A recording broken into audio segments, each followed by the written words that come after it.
Good evening. Welcome to the State of Business on our television with me, Kavishka Pereira. Let's take a look at today's headlines. President unveils multifaceted plan to curb drug smuggling. Sri Lanka to mark Women's Day on Friday. News in detail. At a meeting held this morning at the President's house, President Maithripala Sirisena outlined the new programs in the campaign against illicit drugs, including anti-drug pledge by all the school children on April 3rd named Bak Mahadev Ruma. Addressing heads of media institutions, editors of newspapers and directors of electronic media institutions at the President's house today, the President said that the campaign against drug smuggling has produced significant results during the last 3 months. President Sirisena proceeded to express his gratitude towards the Police, Narcotics Bureau, Special Task Force, Coast Guard, Customs and Excise departments for producing good results in anti-drug raids and detection. The President further commended the police and the other agencies involved in the campaign against illegal drug smuggling for being able to detect and confiscate consignments of dangerous drugs despite not being in possession of the latest detection technology. Elaborating further, he stated that quotes have been requested from both the United States and Israel for such technology and that the Treasury had pledged to provide funds for the procurement of said technology to help the police and other agencies detect illegal drugs more efficiently. Furthermore, large stocks of drugs confiscated in recent raids will be destroyed in the presence of magistrates and the judiciary officers at Katunayaka on April 1st. Sri Lanka will mark the International Women's Day this year at a national ceremony to be held at 9 a.m. on March 8th under the patronage of President Maithripala Sirisena and Prime Minister Ranil Wickremesinghe. Measures have been taken to hold the national ceremony to celebrate the Women's Day at the Salgado grounds in Anuradhapura with the participation of Minister of Women and Children Affairs Chandrani Bandara and other ministers and parliamentarians. This national celebration will be held under the theme A Smart Woman for a Better World, and over 6,000 women are expected to participate. In parallel to the main national event, a market with 100 stalls and trade show displaying the products of women entrepreneurs and a clinic for women will also be held on the 7th and 8th of this month at the Salgado Stadium in Anuradhapura. The marketing fair showcasing the products of self-employed women will be opened on March 7th and continue until the 8th. Parallel to the International Women's Day, projects to uplift the economic situation of women will be implemented at divisional secretariat level. The Ratnapura District Vocational Training Centre was officially declared open recently following refurbishment. The DVTC located in Godakavela in Ratnapura was declared open by the Deputy Minister of Skills Development and Vocational Training Karunaratna Parnavithana. The DVTC was refurbished under the Skills Development Programme based on funds received from the Asian Development Bank and the World Bank. Ratnapura District Member of Parliament Heshan Vithana, Chairman of the Vocational Training Authority of Sri Lanka Ravi Jayawardena, Ratnapura District Secretary Malini Lokaputagama and many others took part in the event. Stay tuned for more news after this short commercial break.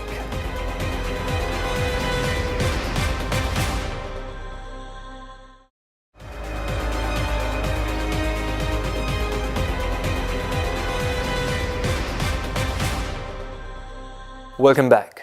The Norwegian Ministry of Foreign Affairs states that the government is providing 60 million Norwegian krone over a period of 3 years for mine action in Sri Lanka. State Secretary Marianne Hagen announced Norway's contribution at a meeting with Prime Minister Ranil Wickremesinghe in Colombo yesterday. With the help of national and international organizations, Sri Lanka has carried out extensive mine clearance activities. In December 2018, 94% of the mined areas has been cleared. Norway's contribution will support the vital efforts the authorities are making in this area. Supporting mine action is part of Norway's obligations under the Mine Ban Treaty, which was adopted in Oslo in 1997. The funding provided by Norway will be channeled through 2 mine clearance organizations that have been working in the country for a long time, the Mines Advisory Group and the Halo Trust. Norway's main focus is on humanitarian mine to protect civilians.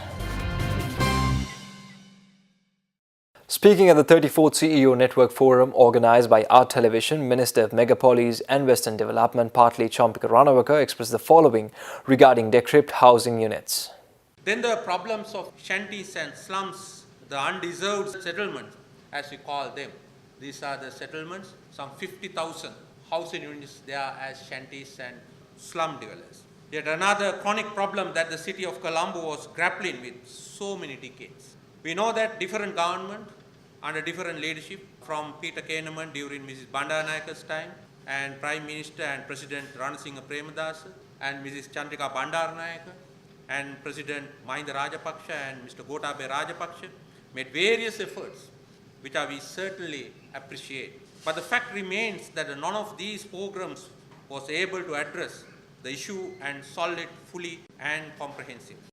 The reason was the popular governance approach, the isolated reactive responses with no comprehensive programs to ensure sustainability of housing construction and socio-economic integration of the community.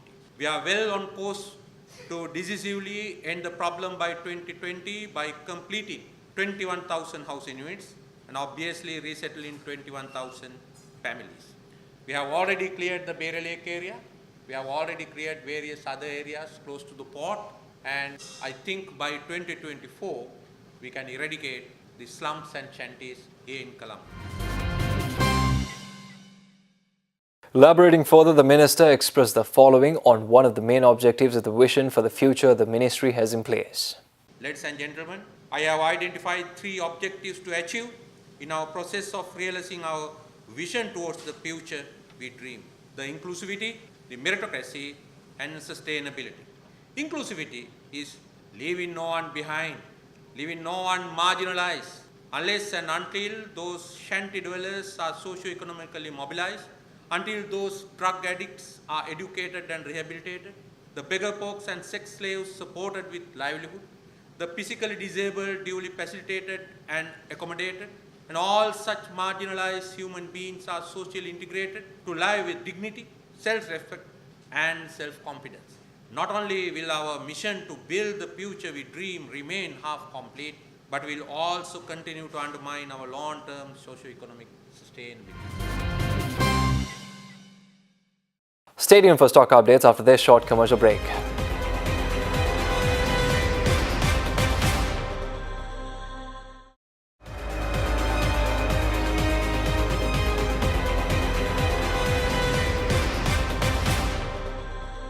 Welcome back. Trading at the Colombo Stock Exchange ended on a negative note today. The all-share price index gained 18.97 points to close at 5,751.60, and the S&P/BSL 20 gained 4.53 points to close at 2,881.86. The turnover was 385.1 million rupees and 6 million shares were traded. Next up is Forex rates.